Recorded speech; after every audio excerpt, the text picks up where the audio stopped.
चेन्नई के साथ हो गया बड़ा कांड। आईपीएल 2026 में लखनऊ ने जीता चौथा मुकाबला। मिचेल मार्श ने ठोके 236 के स्ट्राइक रेट से 90 रन। कार्तिक शर्मा की पारी हो गई बेकार। चेन्नई की हार से बिगड़ा प्लेऑफ का समीकरण। राजस्थान और पंजाब के बड़े चांस।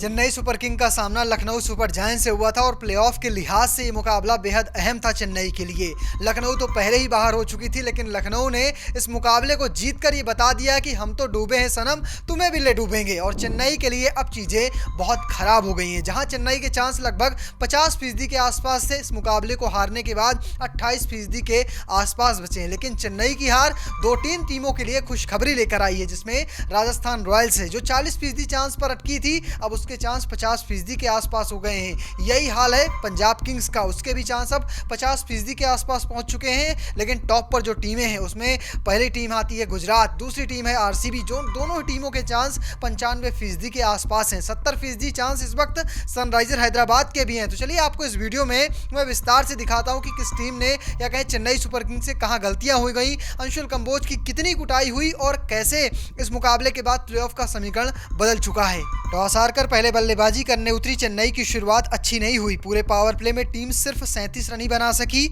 और 2 विकेट गंवा दिए। संजू सैमसन ने 20 गेंद पर 20 रन बनाए और गायकवाड़ सिर्फ 13 रन ही बना सके। आज उर्विल पटेल भी सिर्फ 6 रन बना सके। 3 विकेट गिरने के बाद कार्तिक शर्मा और ब्रेविस ने जिम्मेदारी संभाली और दोनों ने 70 रनों की साझेदारी की। ब्रेविस ने आज 16 गेंद पर 25 रन बनाए, वहीं कार्तिक शर्मा ने 42 गेंद पर 71 रनों की पारी खेली। इस दौरान 5 छक्के और 5 चौके लगाए। यहां से प्रशांत वीर और शिवम दुबे ने 45 रनों की साझेदारी की। प्रशांत ने 13 रन और शिवम दुबे ने 32 रनों की पारी खेली। कुल मिलाकर चेन्नई की टीम 187 रन बोर्ड में लगाने में कामयाब हो जाती है। आखिरी ओवर में शिवम दुबे का तूफान भी देखने को मिला था। उन्होंने आखिरी ओवर में 20 रन कूटे थे, लगातार 4 बाउंड्री लगाई थी प्रिंस यादव को।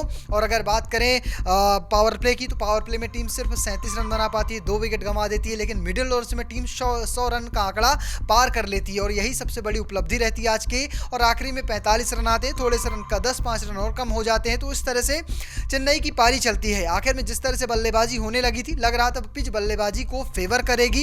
लेकिन अगर बात करें लखनऊ की गेंदबाजों की, तो आकाश महाराज सिंह को आज मौका दिया था लखनऊ सुपर जायंट्स ने। उन्होंने शुरुआत के 3 विकेट चटकाए। उन्होंने संजू सैमसन को आउट किया, गायकवाड़ को आउट किया और इसके अलावा उन्होंने उर्विल पटेल को भी चलता कर दिया। तो इस तरह से उनका तेवर देखने को मिला। इसके अलावा शमी और शहबाज को भी एक सफलता मिलती है। ये तो बात हो गई लखनऊ की गेंदबाजी की। अब लखनऊ की बल्लेबाजी देख लेते हैं। लक्ष्य का पीछा करने उतरी लखनऊ की शुरुआत धमाकेदार हुई। मार्श और इंग्लिश ने पावर प्ले में 86 रन कूटे। मार्श ने मात्र 21 गेंद पर 50 लगाया और दोनों के बीच 70 गेंद पर 135 रनों की साझेदारी हुई। इंग्लिश ने 32 गेंद पर 36 रन बनाए। मार्श ने 38 गेंद पर 90 रनों की पारी खेली। इस पारी में 7 छक्के और 9 चौके लगाए। 3 गेंद में 7 रन बनाकर समद आउट हो गए। इसके बाद पूरन ने मुकुल चौधरी के साथ टीम को जीतते नजदीक पहुंचाया। आखिरी 24 गेंदों पर लखनऊ को जीत के लिए 24 रनों की जरूरत थी। गेंदबाजी का जिम्मा सौंपते हैं ऋतुराज गायकवाड़ अंशुल कंबोज को। अंशुल कंबोज पहली 4 गेंद पे 4 छक्के खा जाते हैं। निकोलस पूरन ने 4 लाजवाब छक्के लगाए और अपनी टीम को बड़े ही आराम से मुकाबला जिता दिया। हालांकि जब उन्होंने दूसरा छक्का लगाया था, उस दरमियान एक कैच का मौका बना था। कार्तिक शर्मा से थोड़ी सी गलतियां हो गई। अगर वो कैच होता तो शायद मुकाबला और थोड़ा आगे खिंचता, लेकिन उन्होंने कमाल की पारी खेली। अंशुल कंबोज ने आज 63 रन खर्च किए हैं। सिर्फ लगभग 2 ओवर 4 गेंदें फेंकी हैं। 12/16 गेंदों में 63 रन खर्च किए हैं और उनकी इकोनॉमी 23 के करीब रही थी। अंशुल कंबोज उनके प्राइम गेंदबाज हैं, सबसे ज़्यादा विकेट टेकर हैं। लेकिन यहाँ पर अंशुल कंबोज को पहले 4 छक्के बैक टू बैक लगाते हैं मिचेल मार्श और इसके बाद 4 छक्के back to back Nicholas Pooran लगाते हैं। तो इस तरह से पारी चलती है लखनऊ की और लखनऊ इस मुकाबले को जीत लेती है। लखनऊ का बहुत बुरा हाल पहले है। लखनऊ पहले ही कह सकते हैं प्लेऑफ की रेस से बाहर हो चुकी है, लेकिन इस मुकाबले को जीत कर वो थोड़ी सी सम्मान की लड़ाई लड़ेंगे। पिछले 8 मुकाबलों में से 7 मुकाबले वो हार चुके थे, अब 9 अपने होम ग्राउंड पे। अब 9 मुकाबलों में से 2 मुकाबले वो जीत चुके हैं। तो इस तरह से थोड़ा सा समीकरण उनके पक्ष में जाता है।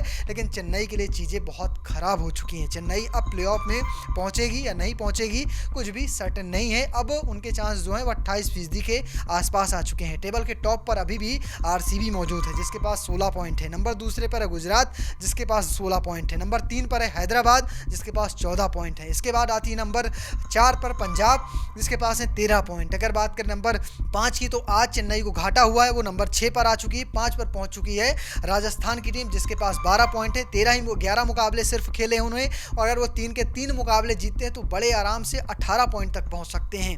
अगर बात करें चेन्नई की तो नंबर 6 पर है जिसके पास 12 मुकाबलों में 12 पॉइंट है, 6 जीत है 6 हार हैं। आखिरी के 2 मुकाबले बचते हैं जिसमें एक मुकाबला गुजरात से होगा और एक मुकाबला सनराइजर हैदराबाद से होगा। अब देखना दिलचस्प होगा कि हैदराबाद के खिलाफ कैसा दमखम दिखाते हैं। आपको बता दें हैदराबाद के खिलाफ मुकाबला 18 मई को ही खेला जाएगा। ये मुकाबला चेपॉक में होगा, वहां पर टीम कैसा प्रदर्शन करती है बहुत कुछ उसी पर डिपेंड करेगा कि टीम आगे का सफर बढ़ेगी, टीम आगे खेलेगी या नहीं खेलेगी। ये तो बात हो गई चेन्नई की।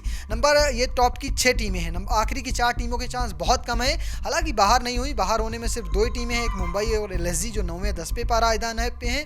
7वें पायदान पर है इस वक्त दिल्ली और 8वें पायदान पर है इस वक्त कोलकाता नाइट राइडर्स। तो इस तरह से समीकरण पूरा सेट हो चुका है, माहौल पूरा तैयार है और चेन्नई के चांस अब 28% ही बचे हुए हैं। लेकिन चेन्नई की हार से पंजाब के चांस बढ़े हैं। पंजाब अगर आखिरी दोनों मुकाबले जीतती है तो बड़े आराम से वो 17 पॉइंट तक पहुंच सकती है और 17 पॉइंट के साथ वो प्लेऑफ के लिए क्वालिफाई कर जाएगी। राजस्थान 3 में से 3 जीते हैं, 3 में से 2 भी जीतते हैं तो 16 पॉइंट पहुंच जाएगी। तो राजस्थान के चांस 50% हो चुके हैं, 50% के चांस पंजाब के हैं और लेकिन चेन्नई के चांस सिर्फ 28% रह चुके हैं। फिलहाल आप कैसे देखते हैं चेन्नई की इस हार को? कमेंट बॉक्स में लिखिएगा और पेज को फॉलो करना, चैनल को सब्सक्राइब करना बिल्कुल मत भूलना। धन्यवाद।